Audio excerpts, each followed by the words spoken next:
What's good, YouTube? It's your boy Still Made Coin back with another wide body scat banger. And today's video, I got another video.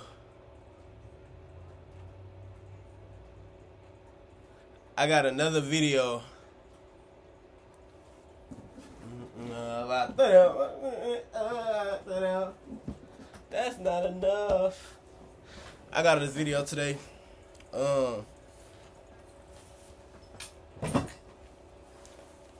We back in this book right here.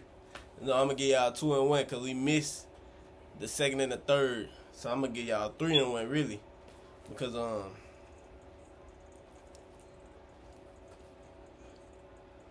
I think we missed the second.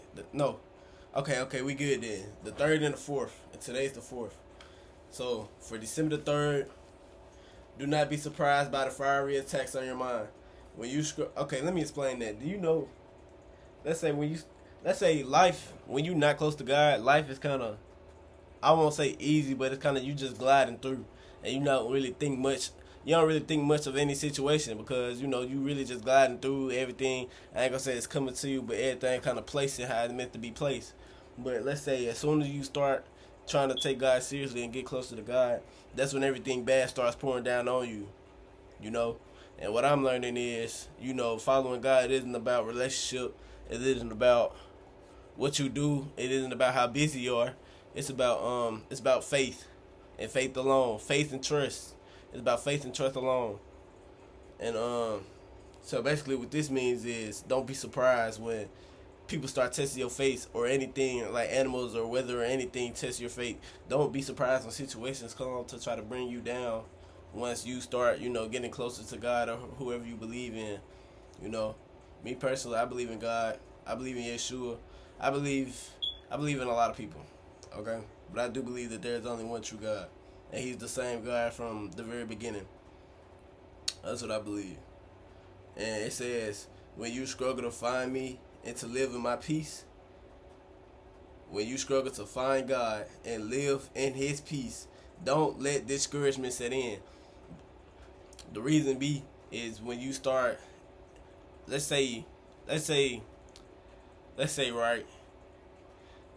basketball game and it's the fourth quarter with 2 seconds left.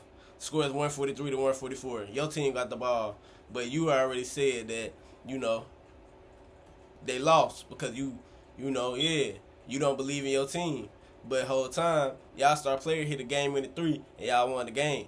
But you see, it's that little doubt. With that little doubt, you can, you can be right here and then you can fall short, but you can be right here and then fall short. You know what I'm saying? And shout out to Pastor Philip Anthony Mitchell because I got that from him. The being so close and then just fall short. I don't want to say that I'm a preacher, but I do believe that, I do believe I have permission to, talk about these type of things. It says, you are engaged in massive warfare, spiritually speaking, which means when you say warfare, you can't see it. That's all that means. You can't see it, but stay on guard because it's happening through every circumstances, through every conversation, through every look. When somebody this is what I be saying in real life. When somebody look at you, they can put bad spirits on you or good spirits on you depending on what they think up here. Because everything, I ain't gonna say everything is in the mind, but majority of it's in the mind. Because when you get in the body, that's when you come into your sinful nature. But when you stay in your mind, that's you feel me? The evil one abhors your closeness to me, and his demonic underlings are determined to destroy our intimacy. Cause it says it like that because they don't really have power unless you allow them to have power. Like if y'all watch the movie Sinners, I feel like that was a good example of it. Like evil spirits can't just do something to you. You have to give them authority over you because you have the authority. When you find yourself in the thick of battle, call upon my name. Jesus, Yeshua, help me. At that instant, the battle becomes mine.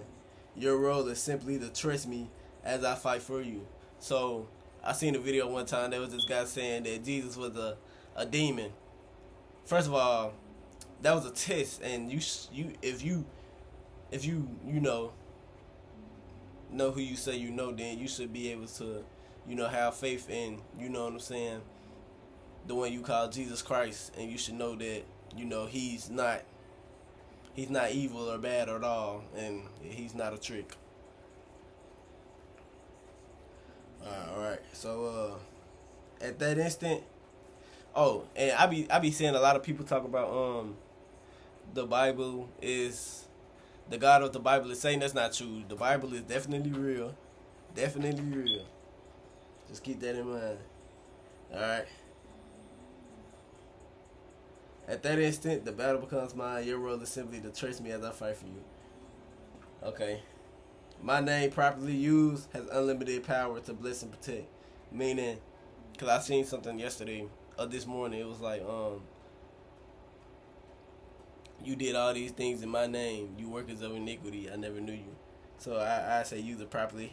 I say, because I don't do this to be big, I just do this because I personally enjoy it.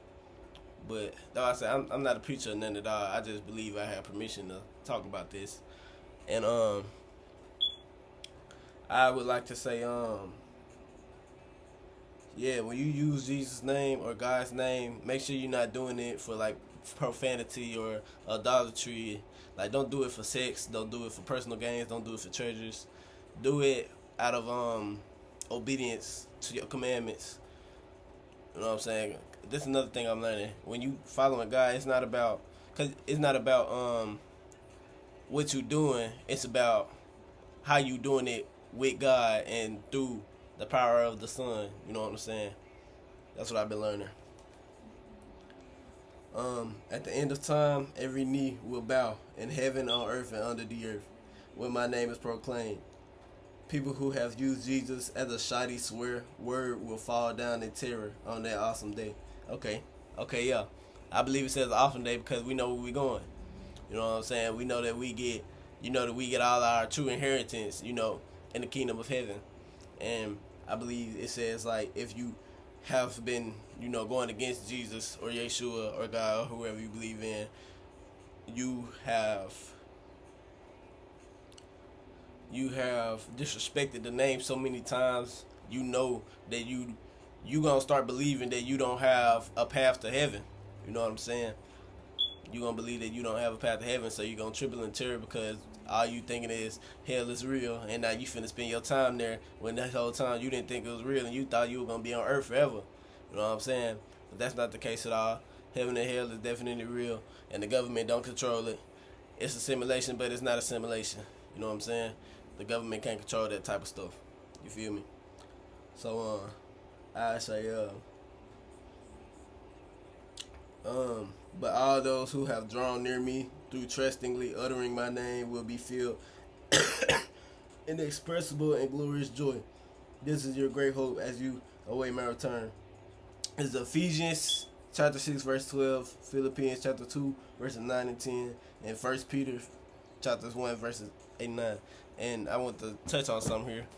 God works differently for everybody. So if you see somebody else, sharing their relationship with God, don't ever try to discredit what they got going on. Because I seen a video about somebody saying that some people be trying to give praise to God for nothing. But the whole time he's a wealthy man, and the Bible literally says it is harder for a wealthy man to make it into heaven than for a camel to fit through a little needle. So it's kind of like you kind of throwing out bad prophecy, because what if that nothingness, what is nothing to you, was a blessing to that person, and that person was what if that person before had none of that, nothing that's nothing to you, So I say don't ever look at somebody's situation and try to butt into it in that type of manner. I gotta take this right quick. I hope y'all enjoyed this video, man. I'll be back maybe tomorrow. Make sure you like, comment, subscribe. I'm out.